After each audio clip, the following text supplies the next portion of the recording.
വിനായക് ആരാ ശബരിയാടാ? എടാ അലൻറാ. അലനാടാ?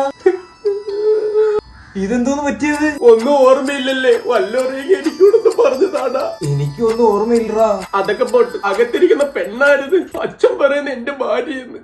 എടാ ഇവരെ ഞാൻ മൊബൈലിൽ കണ്ടിട്ടുണ്ടല്ലോടാ. അയ്യോ, ജീവിതം ടീഷർട്ട് പോലെ. എന്നാലും ഞാൻ വിനായകന്റെ വൈഫിനെ എവിടെയോ കണ്ടിട്ടുണ്ടല്ലേ? അത്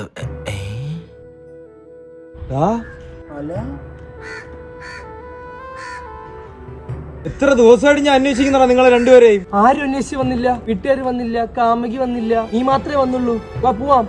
45 ലോഡാണ് ഞാൻ ഇതിൽ കയറ്റി ഇറക്കിയത്. എടാ ഒരു കുന്ന് കാണിച്ചിട്ട് പറയണേ ഇതുകൊണ്ട് ഇടിച്ചു പൊട്ടിക്കായി. ഞാൻ ഇടിച്ചു പൊട്ടിച്ചില്ല, കാരണം ഞാൻ സോഷ്യൽ സയൻസ് അല്ലേ പഠിച്ചത്. എടാ നിങ്ങളെങ്ങനെയാ ഇവിടെ എത്തിയത്? അല്ല വന്നതറിയില്ല, ഇവിടെ വന്ന് കയറിയപ്പം ഇവര് പറഞ്ഞു അതെടുത്തടി ഇതെടുത്തടി. എനിക്ക് ഇവരോട്ടൊന്ന് അടിവിടാൻ കിട്ടിയില്ലെല്ലാം ഞാൻ അടിച്ച്. ഇവൻ എന്താ പെരേടം കയറി ആരെയൊക്കെ വീട് അടിച്ചു പൊട്ടിച്ച്. എടാ എന്തൊക്കെയാ നീയൊക്കെ ഒരു ന്യൂ ഇയർ ആയിട്ട് കാട്ടിക്കൂട്ടിയത്?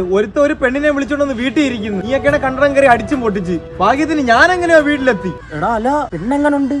പെണ്ണെങ്ങനെയെന്ന് പറയുമ്പോ പെണ്ണ് എടാ ഇതല്ലല്ലേ ഇവിടെ പ്രശ്നം. ഇപ്പാ എടാ നമ്മക്കുള്ള വിളി വന്നടാ. അച്ഛനെ ഞാൻ അങ്ങോട്ട്. ആ പിടുത്തത്തില് ഇവൻ ഏതൊക്കെ പേപ്പർ ഒപ്പിട്ട് കൊടുത്ത്. 1 മാസമാണ് കോൺട്രാക്ട്. പിന്നെ ആകെയുള്ള രസം എന്ന് വെച്ചാൽ ഈ വണ്ടി ഓടിക്കാനാണ്.